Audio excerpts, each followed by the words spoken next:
विष्णु यादव हमारे बीच पहुंच चुके हैं। तब तक जितने भी भाई बाहर खड़े हैं कृपा सभी अंदर आ जाएं।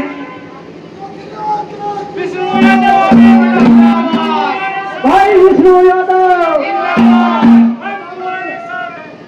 एक ही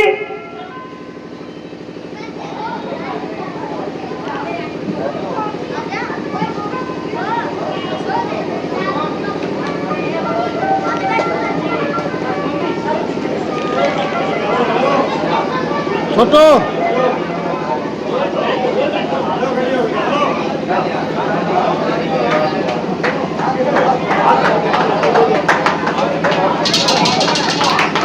भाई विष्णु यादव, भाई विष्णु यादव, भाई विष्णु यादव भारत माता की, भारत माता की। अरे सभी कृपा करके भाई आके बैठ जाए एक बार सामने। ये तो दाएं बाएं दूर दूर खड़े हैं, कृपा बैठने का कष्ट करें एक बार। लोग एक छोटी सी बात वीर रस की बात है और भाई के जोश को देखते हुए उसी टाइम की उसी हवाला से बात है कि जब भगत सिंह ने अंग्रेजों को एहसास कर दिला दिया कि अब तुम्हारा भारत तुम्हारे ना आसान नहीं होगा। क्या एहसास दिलाया, क्या बताया बता।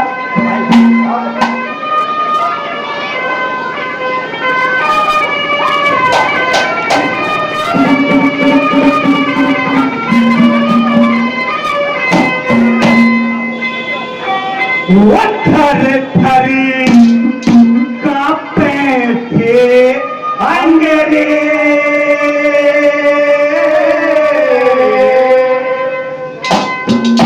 रपाचे वोट के कुर्सी में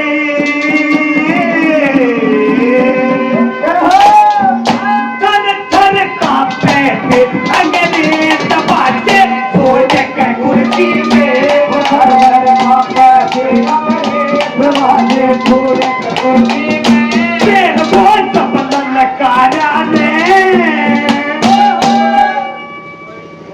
भगत सिंह ने संभली में गोला मारा है, भगत सिंह पैसे तुम्हारे घोड़े कुर्सी में बदल मारा।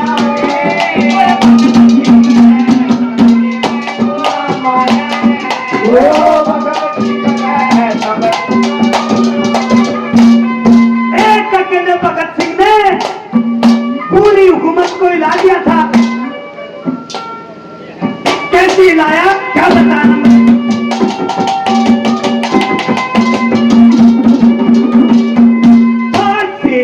सूरमा नामी ना किसी तनूर डले नारे, सूरमा नामी ना किसी तो मारने और मरने वो हर दम प्यार करे नारे, और मरने वो हर दम प्यार करे नारे। मरे था तूना तूना तो सना था पैठनिया था मोट दूरा दूरा हो था पैठनिया तो दुश्मन ने खूब सुधारा रे। और भगत सिंह ने संभली में गोला मारा है।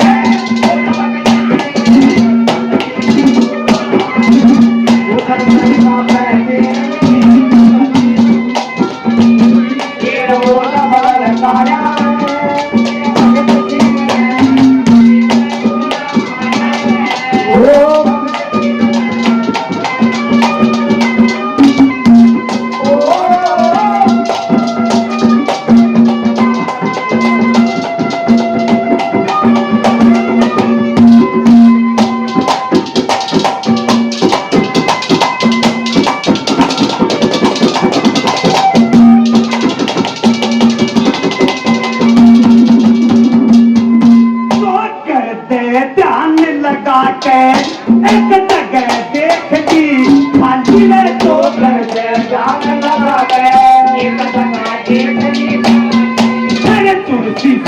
के आया था वो काम करने की साथी चलानी चढ़की सबको राखी हिम्मत के कटे कठोरा की चलानी चढ़की सबको राखी हिम्मत के कठोरा जो अपना वक्त बिताया रे और भगत सिंह ने संबंधी में थोड़ा मारा रे भगत सिंह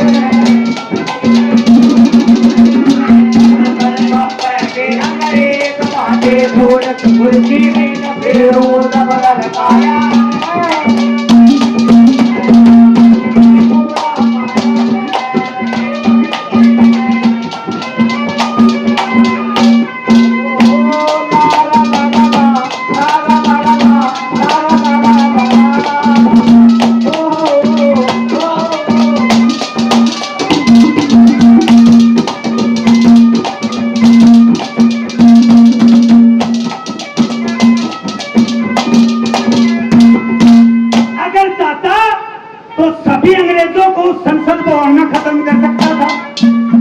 लेकिन मारना मकसद नहीं था, चेताना था।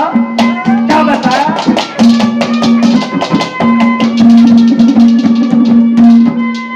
ये अंग्रेज मारना ना उसने उस दिन साया रे कोई अंग्रेज मारना ना उसने उस दिन सब जान हथेली पे धर के वो चेतावन था आया रे हथेली पे धर के वो चारों ओर मर के बाटे लोग खाया चारों ओर मर के बाटा दो भाई कोट पुकारा रे और भगत सिंह ने संबंधी में कोड़ा मारा रे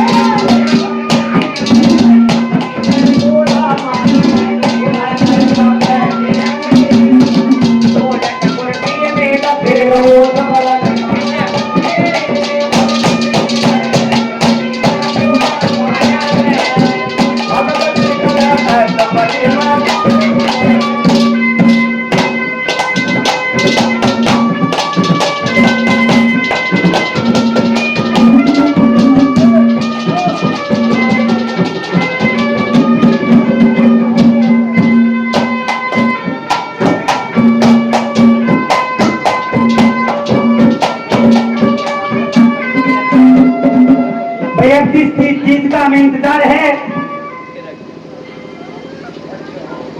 देखो टाइम ज्यादा हो चुका है। अब भाई आपके बीच में अपने विचार रखेंगे। तो जितने भी भाई दाएं बाएं खड़े हैं बैठे हैं कुछ कृपा करके सभी भाई स्टेज के सामने आ जाए। तो आप सभी की जोरदार तालियों के साथ ही मैं स्टेज पे आमंत्रित करना चाहूंगा मेरे भाई विष्णु यादव दावा को।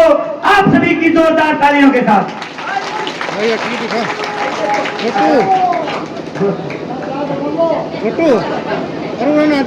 आ जाओ।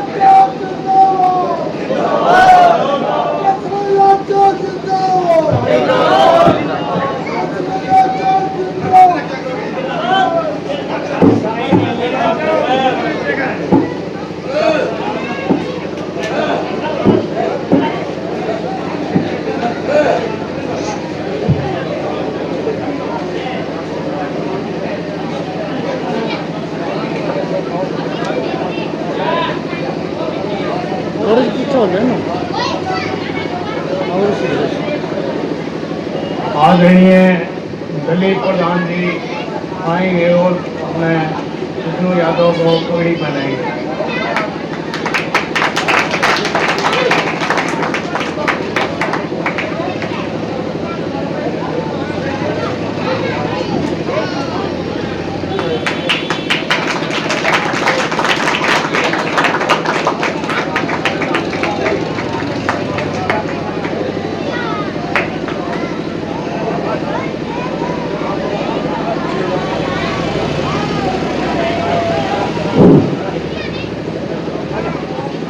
आदरणीय बुजुर्गों, नौजवान साथियों, बच्चों, मातृशक्ति, आप सभी का राम अवतार शर्मा का राम राम।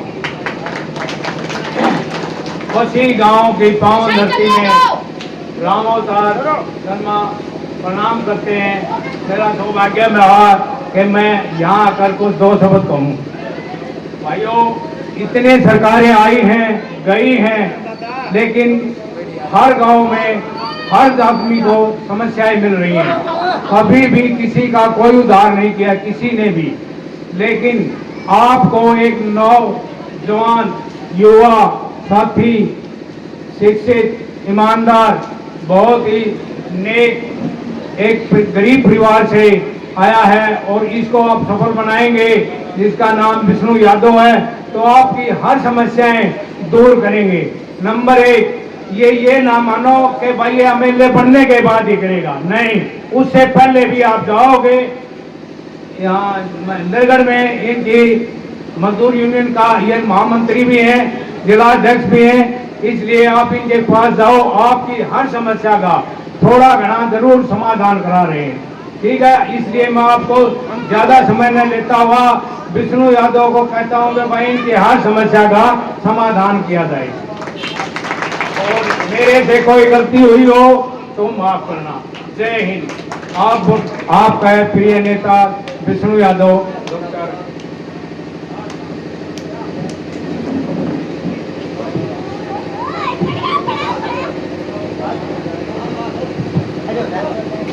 सबसे पहले हमारी पुरातन संस्कृति के अनुसार मैं इस भाषी गांव की पावन धरा को नमन करता हूं। मेरा नमन स्वीकार किया जाए। उसके बाद मेरे साथ जितने भी साथी चल रहे हैं, जिला महेंद्रगढ़ की महिला विंग की प्रधान श्रीमती रेणु यादव जी, वे मेरे गांव से जितने भी मेरे साथी, वे लाव और लश्कर को लेकर चलने वाले सभी साथियों को, बसी गांव के सभी नौजवान, युवा, बुजुर्गों और बच्चों को, वे मेरी मातृशक्ति को, सबको सबसे पहले विष्णु यादव का सादर प्रणाम। साथियों, चुनावी माहौल है, बहुत नेता आपके बीच में आएंगे और आए होंगे, सब अलग अलग बातें आपके बीच में करके जाएंगे, पर उनसे सबसे अलग हम एक नया और अलग कारवा लेकर चले हैं, जो हमारी आने वाली फसल और नस्ल के लिए अगर कोई भी नेता बात करे, मैं आप लोगों के बीच में कुछ नया जो हमारे आने वाले समाज के लिए अच्छा होगा वो लेकर चला हूं। साथियों, आपके बीच में जो भी नेता आएंगे, एक दूसरे को हराने और हारने की बात करेंगे। बीजेपी के नेता आएंगे, कहेंगे कि अब की बार कांग्रेस वालों को हराना है। कांग्रेस के नेता आएंगे, वो कहेंगे कि अब की बार तो बीजेपी को बिल्कुल हराना है। और अन्य अन्य नेता आएंगे, कहेंगे कि इन दो अन्य सत्ताधारी पार्टियों को हराना है। हराना जिताना तो आपके मन की बात है, मतदान करना भी आपके मन की बात है। हम तो एक अलग चीज लेकर चले हैं, ना हम किसी नेता की यहाँ बुराई करने के लिए आए हैं। बुराई करने से फायदा भी क्या है? आप लोगों ने पहले के 5 साल में और उससे पहले के 5 साल में इन सभी नेताओं को और उनके कार्य को देखा है, तो बुराई करने से या हारने हराने की बातें करने से मेरे ख्याल में कोई विकास की और नई बातें नहीं होंगी। हमने शुरुआत में कहा कि हम तो एक नई परिपाटी लेकर चले हैं। वो नई परिपाटी क्या है? हम तो सत्ता परिवर्तन बहुत हुए, अब की बार व्यवस्था परिवर्तन की बारी है। इस व्यवस्था के परिवर्तन के लिए एक नया काम और नए युवाओं का झुंड लेकर चले हैं, जो इस व्यवस्था को परिवर्तित करना चाहते हैं। हम उन साथियों का काफिला लेके आपके गांव के बीच में आए, बस्ती गांव ने मेरे को इतना मान सम्मान दिया। आपने जो पगड़ी पहनाई है, मैं इस पगड़ी को नहीं झुकने दूंगा। मैं सदा आपका मान सम्मान अपने सिर के ऊपर रखूंगा। और बस्ती और जावा के अंदर कोई ज्यादा अंतर भी नहीं है। मैं तो आपके गांव के बीच का एक मजदूर और किसान का लड़का आप लोगों के बीच में आया हूँ। मात्र 2.5 किले के जमींदार का छोरा 30 साल की उम्र में विधायकी का पर्चा भर के कुछ परिवर्तन करने के लिए आपके बीच में आया है। मेरा कोई सत्ता से लोभ और लालच नहीं है। मैं तो उस घर और परिवार से संबंध रखता हूँ जिन्होंने कभी राजनीति की परिभाषा के बारे में ही नहीं पढ़ा कि राजनीति क्या है। फिर भी हम एक नया आयाम लेकर चले हैं। वो आयाम क्या है उसके बारे में हम आपके बीच में चर्चाएं करेंगे। आपके बीच में जितने भी ये मेरे बुजुर्ग बैठे हैं, इनका समय और ये समय में काफी अंतर आ गया है। कोई भी नेता आएगा या इससे पहले नेता भी आके यहाँ मंचों पर भाषण देकर गए होंगे, किसी भी नेता ने आपकी फसल और नस्ल की बात नहीं की होगी। अरे फसल और नस्ल क्या है? इन नेताओं ने सबसे पहले हमारे संस्कारों पर डाका डाला। हमारी जो पंचायतें होती थी, उन पंचायतों को तोड़ने का कार्य इन सरकारों ने किया। आपका सामाजिक ताना बाना, आपका सामाजिक सिस्टम इतना मजबूत होता था।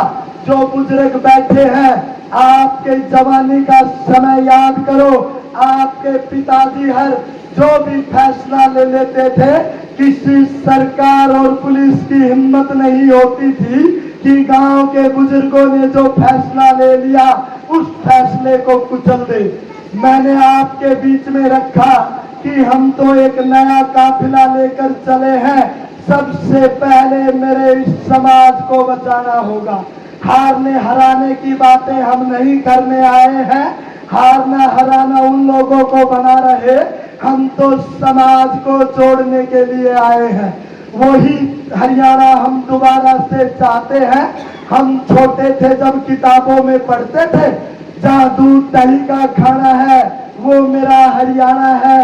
जहाँ चौड़ी छाती है वीरों की, जहाँ गीता का उपदेश दिया वो मेरा हरियाणा है। आपको जानकर अति दुख होगा। आप अपने बच्चों की किताबें उठाकर देखना, उस किताब से वो पेज ही निकाल दिया। अरे जब हमारी जो हमारी नीम है उसी को नहीं पता होगा कि हरियाणा क्या है। हमें नशे की तरफ ये सरकारें धकेल रही है, मेरे युवा को नशे की तरफ धकेल रही है। हमें जागना और सोचना होगा। मैं आप बुजुर्गों की बातें कर रहा था, वो बात ये थी, आपका सामाजिक ताना बाना इतना मजबूत होता था।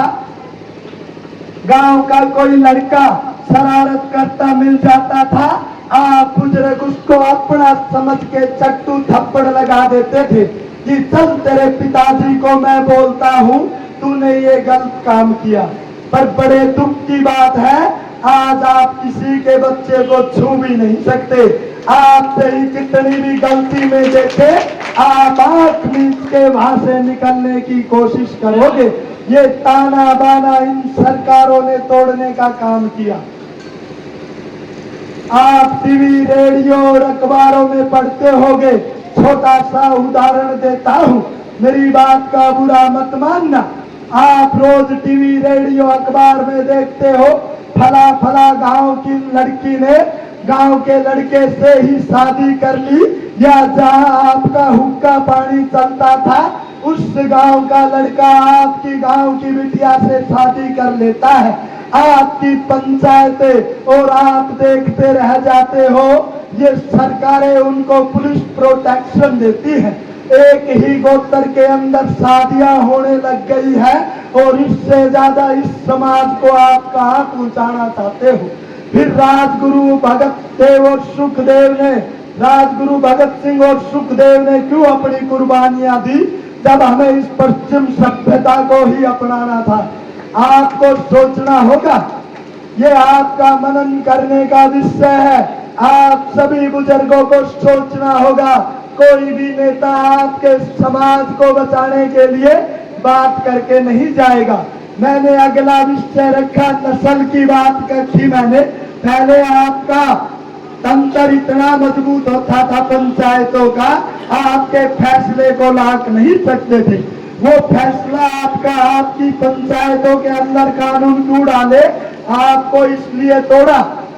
कोई भी नेता आता था, आपको पता लग जाता था फलाने फलाने एमपी और एमएलए ने पिछले 5 साल में मेरे गांव में कोई भी विकास कार्य नहीं किया, उसका हम बाइकाट करते हैं। तो ये जो सरकार के अंदर बैठे आका है, ये घबरा गए थे कि ये लोग तो अगर इस प्रकार से रहे तो पीढ़ी दर पीढ़ी हमारी सरकारें नहीं बनेंगी। अरे आप सरकार में आ गए, उसके बाद क्या कोई गरीब और मजदूर का बच्चा शासन नहीं कर सकता? पर बुजुर्गों, राजनीति के मायने बदल दिए। राजनीति एक दूसरे की चुगली और बुराई को राजनीति का नाम दिया जाता है। राजनीति वो नहीं होती है। राज प्लस में नीति, जो राज्य को चलाने के लिए अच्छी नीतियां लेकर आए, वो राजनीति होती है। और हम अच्छी नीतियों के लिए, मेरे सामाजिक तंत्र को मजबूत करने के लिए, युवा और किसान के लिए, मजदूर की लड़ाई लड़ने के लिए आप लोगों के बीच में आया हूं। इतने नेता आए होंगे, किसी भी नेता ने ये विषय नहीं रखा होगा फलाने को हरा देना, मुझे बना देना।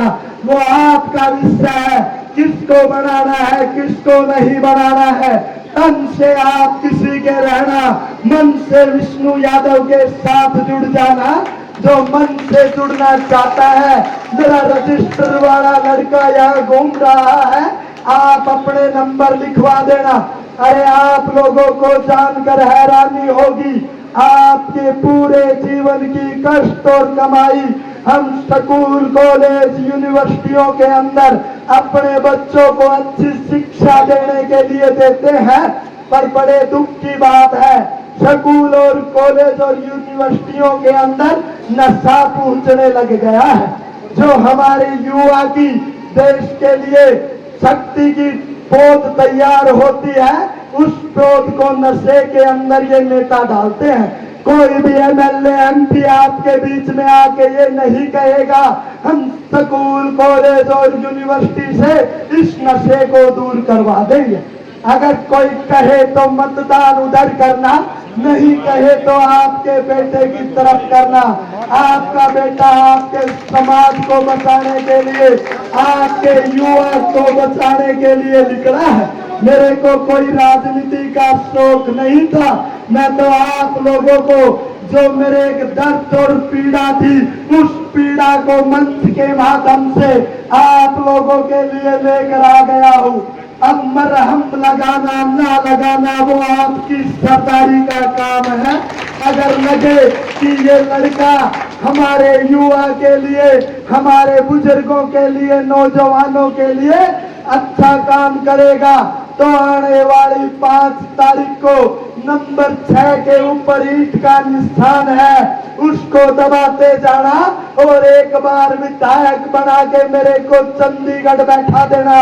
मैं हर गांव किसान की, खेत खलिहान की आवाज चंडीगढ़ में बैठ के उठाना चाहता हूँ। कोई भी नेता आपके बीच में ये बातें नहीं करके जाएगा, सिर्फ बढ़ने बढ़ाने की, मिटने और मिटाने की बातें करने के लिए आएंगे। वो सत्ता के लालची लोग आपके बीच में आएंगे। हमें सत्ता का कोई लालच नहीं है, हमें तो दर्द है मेरे किसान का, मेरे मजदूर का। हम तो उस दर्द की मुट्ठी बीच के चल पड़े हैं। जो जो साथी मरहम बनना चाहता है, वो हाथ से हाथ मिला देना और मुझे विजयी बना देना। साथियों, पीछे की सरकारों में आपने देखा होगा, बाबा साहब अम्बेडकर ने कहा था कि शिक्षा सबके लिए जरूरी है। मैं किसी सरकार की बुराई नहीं करता, पर नीतियों की बुराई करने का अधिकार हर आदमी को है। इन सरकारों ने स्कूल बंद करने के काम किए हैं, ना कि स्कूल खोलने के काम किए हैं। वो डाका भी आप लोगों की जेब पर पड़ने वाला है। जब सारे सरकारी संस्थान बंद हो जाएंगे, प्राइवेट स्कूलों का बोलबाला हो जाएगा। कोई प्राइवेट स्कूल का मास्टर मुझे सुन रहा हो तो माफी देना। देखो पीड़ा है, हम तो उसको लेकर चले हैं।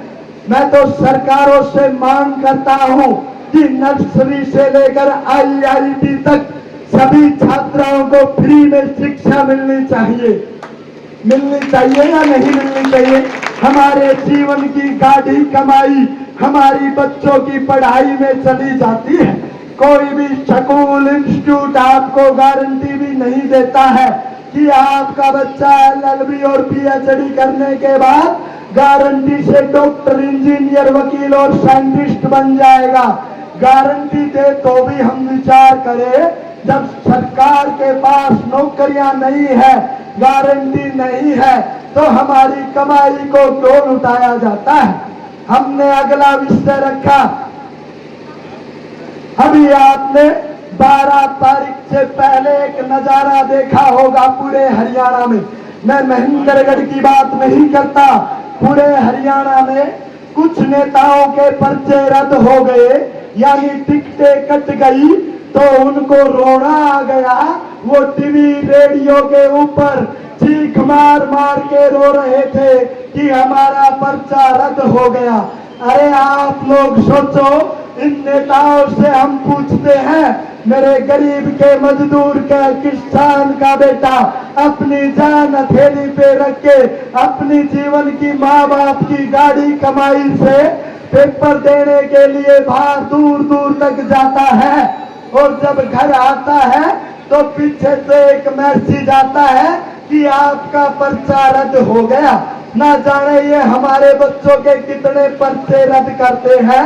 इनका एक पर्चा रद्द क्या हुआ, इनको रोना आ गया। बताइए, क्या राज करने का अधिकार इनके पास भी है?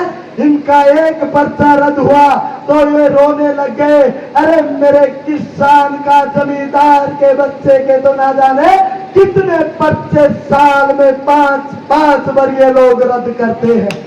आपको चिंतन और मनन करना होगा। आपका चिंतन और मनन आपकी आने वाली नस्ल और फसल के लिए है। ऐसी कोई भी बात हमने नहीं रखी जो सरकारें पूरी नहीं कर सकती। हमने स्वास्थ्य का ध्यान दिया। अरे जब हमारे घर में कोई बीमार हो जाता है, हम अपने जीवन की पूरी कमाई उसकी बीमारी के ऊपर लुटा देते हैं। उसके बाद भी वो व्यक्ति इस दुनिया से चला जाता है, हमें 10, 20, 50 लाख रुपए का कर्जा हो जाता है। ये सोचने की बातें हैं। बताइए, अरे रोड एक्सीडेंट हो तो हम भुगते, मरे हो तो हम मरे, हर काम को हम भुगते, फिर ये नेता हमारे किस काम के? क्या 5 साल के बाद एक बार हमें याद करने के लिए ही कि बसी गांव में राजपूतों के इतने वोट हैं, बसी गांव में SC समाज के इतने वोट हैं, यादवों के इतने वोट हैं, उस वोट बैंक को हम खींचेंगे। आप लोगों को जागना होगा। अब की बार ना चेहरों को मतदान करना है, ना जाति को, ना धर्म को। जो आप लोगों की आवाज उठाए, आपको मतदान वहां करना है। मेरे से पहले किसी भी नेता ने यह अपील नहीं की होगी। हम तो एक अलग कारवां लेकर चले हैं।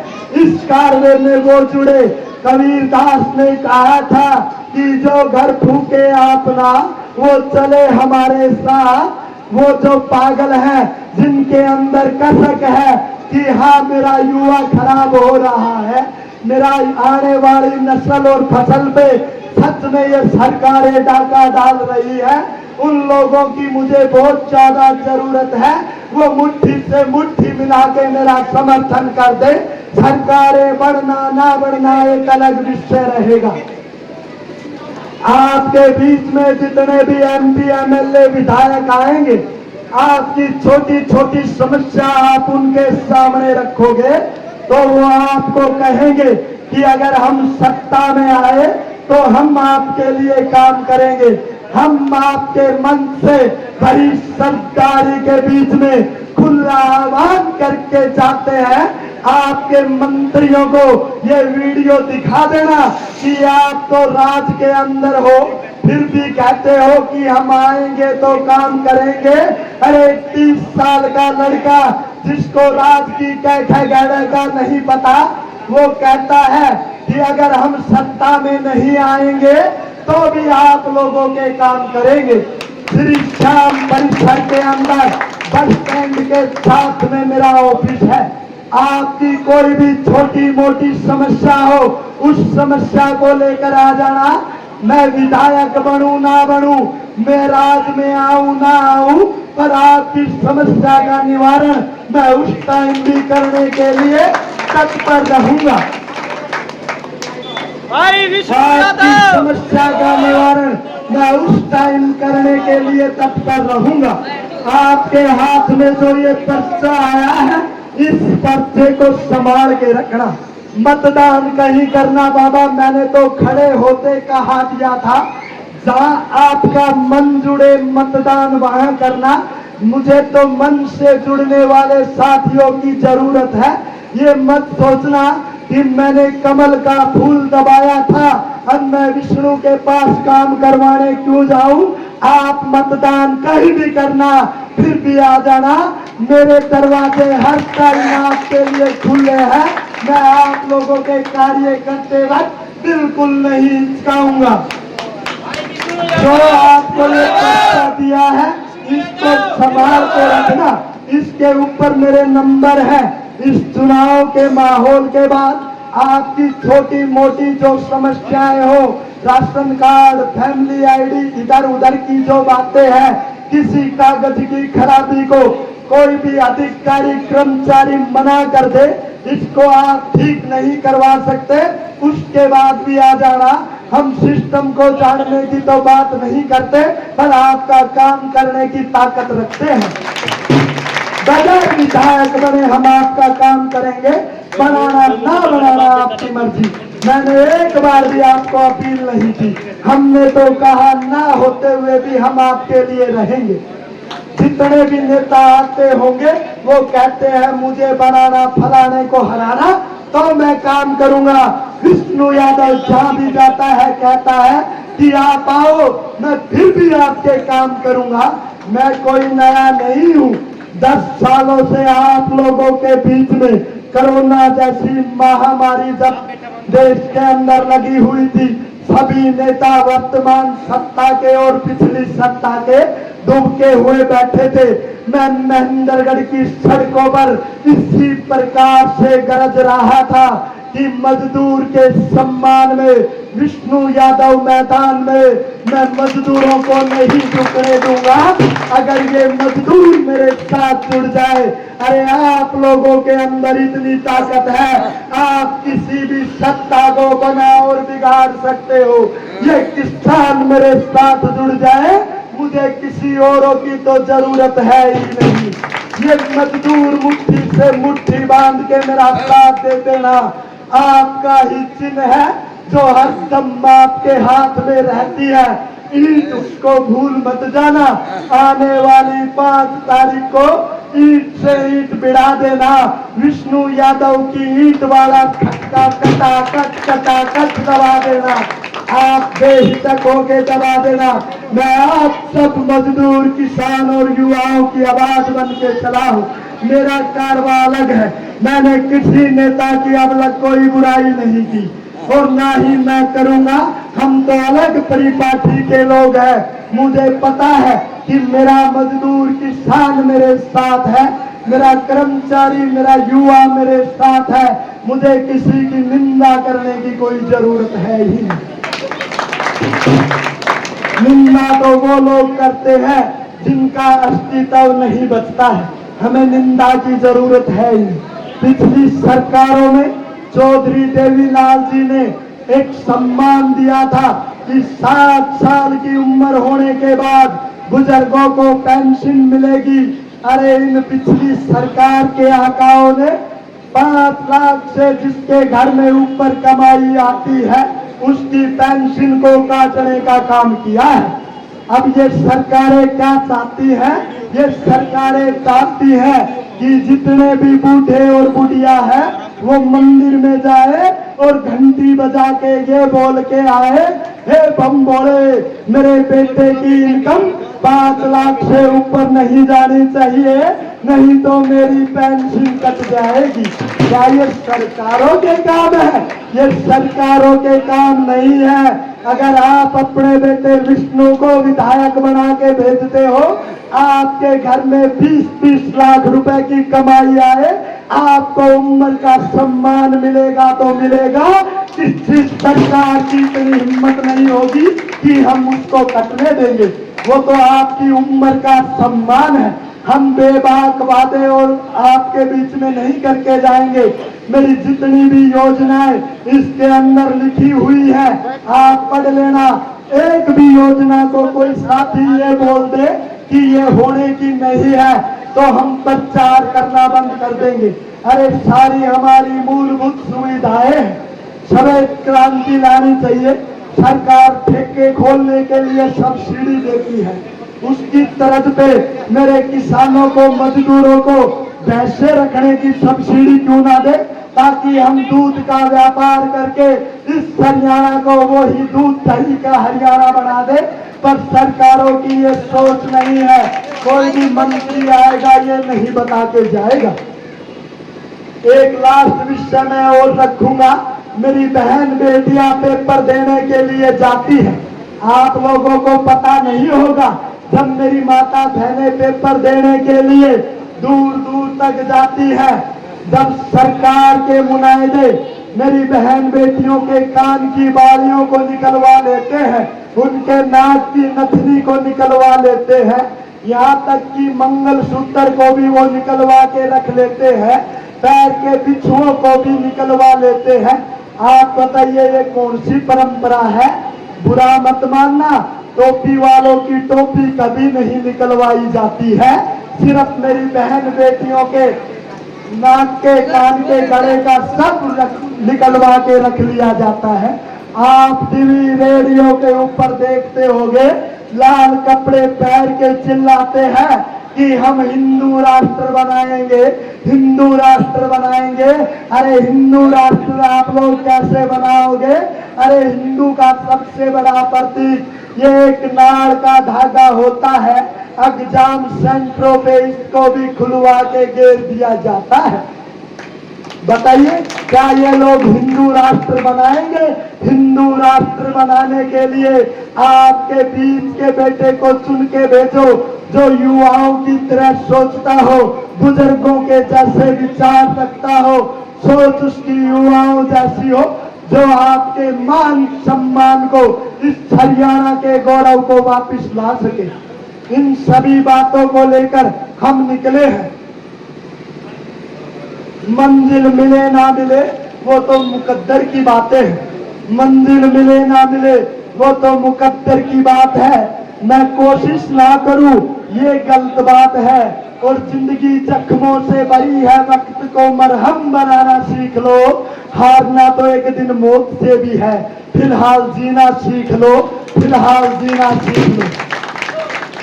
किसी ने कहा था कि सत्य को कहने के लिए किसी ग्रंथ की जरूरत नहीं होती और नदियों को बहने के लिए किसी पथ की जरूरत नहीं होती, और जो चलना जानते हैं वो चल पड़ते हैं, उनको किसी रथ की जरूरत नहीं होती। मेरा काफिला छोटा जरूर लगता होगा, मेरे पास बड़ी गाड़ियां फॉर्च्यूनर वगैरह तो नहीं है, पर जो भी है वो भी मेरी नहीं है। ये जो मेरे मजदूर साथी बैठे हैं, इन्होंने कहा कि प्रधान जी आप आवाज उठाइए। ये अपने जीवन की कष्ट कमाई, गाड़ी कमाई से 100, 200, 500 रुपए के डोनेशन से ये 5-10 गाड़ियां जो आपके बीच में आई है, ये इनके पैसे से चल रही है। तो हमें तो सत्ता का लालच नहीं है। इन मजदूरों ने कहा कि हमारी आवाज उठाने वाला कोई नहीं है, हम तो इनकी आवाज बन के चल पड़े हैं। अब निर्णय आपको लेना है, सोचना आपको है कि आप करना क्या चाहते हो। इन्हीं सभी बातों के साथ मैं अपनी वाणी को विराम देना चाहता हूँ, पर नहीं एक छोटी सी कहानी सुना के जाऊंगा, मेरा मन आ गया। एक बार किसी किसान के घर में एक चूहा रहता था। वो चूहा रोज उस किसान की कभी किसी चीज को कभी किसी चीज को कुतर देता था। एक दिन किसान बाजार में जाता है, चूहादानी ले आता है, चूहादानी को लगाता है। चूहे को पता लग जाता है कि अब मैं यहाँ नहीं रहने वाला हूँ। चूहे के दो मित्र होते हैं, वो अपने मित्र के पास जाता है और कहता है कि अरे भाई, एक कबूतर होता है, कबूतर के पास जाता है और कहता है कि मैं आपके बीच में अब नहीं रहने वाला, मेरे को दूर छोड़ने की व्यवस्था कर दी है। कबूतर ने कहा यार ये तेरी प्रॉब्लम है, मैं क्या जानूं। अब एक बकरा रहता था, उसके पास गया, कहा यार मेरे साथ ऐसी ऐसी घटनाक्रम होने वाला है। बकरे ने भी कहा यार ये तेरी प्रॉब्लम है, मैं तो मजे में हूँ, तू जाने। चूहा समय की स्थिति को भाप के वहां से निकल चुका था और किसान की पत्नी को खट की आवाज आई। उसने जैसे ही हाथ लगाया, एक जहरीला सर्प उस किसान की पत्नी को डस लेता है। तो डॉक्टरों के पास इलाज के लिए ले जाया जाता है। तो वैद्य कहता है कि इसका बचाव एक ही तरीके से हो सकता है, इसको कबूतर का ताजा सूप पिलाया जाए। कबूतर कहीं से लाना नहीं था बाबा, कहीं से पकड़ना नहीं था, घर में तैयार रखा था। कबूतर का सूप बना के दे दिया जाता है। 6 महीने के बाद किसान की पत्नी ठीक हो जाती है। उसके बाद किसान खुशी में रिश्तेदारों को बुलाता है और एक बड़ी पार्टी का आयोजन करता है। बड़ी पार्टी का मतलब समझ गए आप, उस बकरे को भी फिनिश कर देता है। तो साथियों, ये कहानी बकरे और मुर्गे की नहीं थी, आपको सोचना और मनन करना है। अब कभी आप ये सोचो, ये समस्या हमारी नहीं है। मैंने जितनी भी बातें बोली वो समस्या सब हमारी है। मेरी माता शक्ति को मैं स्पेशल अभिनंदन करना चाहूंगा, क्योंकि रोटी बनाने का टाइम हो रहा है और आप मेरे को सुन रही हैं। मैं आपको सत सत नमन करता हूं और मेरे से बड़ा नेता मैं मानता भी नहीं कि इतना टाइम बीत जाने के बाद भी एक आदमी टस से मस नहीं हुआ। तो हम विचारों की क्रांति लेकर चले पड़े हैं। इन्हीं सभी बातों के साथ जय हिंद, जय भारत। आगे बढ़ो, हम तुम्हारे साथ हैं। विष्णु यादव आगे बढ़ो, हम तुम्हारे साथ